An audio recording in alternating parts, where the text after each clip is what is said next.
One other thing, this is the stock with the hole in the screw hole that's been filled in. We're going to actually re-drill it just a little bit, probably right about this area, right about there. I filled this up pretty well. I'm going to let it dry about 12 hours. I actually use this DevCon 2. It's the 2-ton epoxy. There it is. You can get it at most any hobby store. I think True Value might carry it. You can find it on eBay. The only other stuff that's better is Brownell's Acraglass. If you're doing stock work, I would stay away from the Gorilla Glues, any of the other stuff. I mean, it's good for what it does, but it really does not work very well on military rifle stocks. The main reason being just the nature of how they are. They don't really penetrate into oil and whatnot, and you'll find that you'll go through a ton of effort fixing your rifle stock and then finding out that in fact that it's going to fall apart.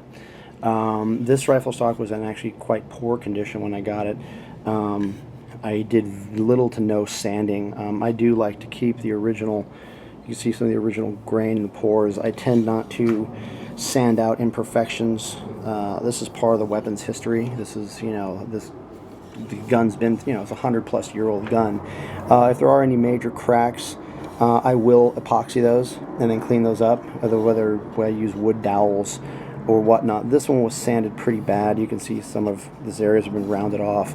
So I did not want to do any more damage to this thing than was necessary. Overall, the stock is in good shape, and I'll get into stock repair and stock refinishing later on down the line. It's probably actually blurry. Come on, camera, focus. There we go.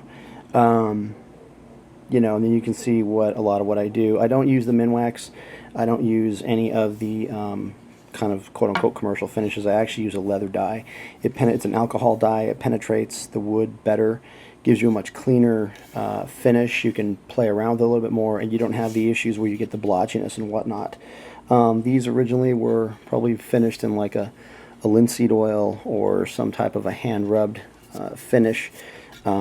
Just due to some of the repairs I had to make on the stock, you have to sort of cheat it a lot or at times. So this basically has several coats of a medium brown Fiebing's leather dye, and then top coated with a polyurethane and a satin. I don't like shiny military stocks. I try to make it, again, look as original as the day it was done. But by obviously trying to upgrade it to modern standards. And like I said, on this one, very little sanding was done. I do have a little bit of touch up there that I somehow must have scratched or something. But it can be done actually quite easily. Some of these channels can also be recut with files if you so desire. A lot of times, the mark of a bad sanding job is these are typically rounded off. But unfortunately, you also have to make a decision because these things sometimes are sanded so badly that by cutting a new channel here will actually do more damage to the stock. So you have to just kind of figure out what you're willing to live with in terms of its, the originality and keeping things crisp. From the factory, these things would have been really, really sharp, really crisp, really, really nicely defined. And unfortunately, over the last 100 years, whoever's had this thing, just due to the bad sanding jobs, you can see there was an arsenal mark there at some point. It's very, very, very faint. There was generally, I believe, one, I think, on this side as well, but those are long gone. Those have been sanded, they're out of history. But this is the stock. It's going to be a beautiful rifle when I'm done. I'm going to be very happy with it. Rescue this thing from its rusty demise and bring it back to its former glory, and then we'll load some ammo and take it out and shoot it.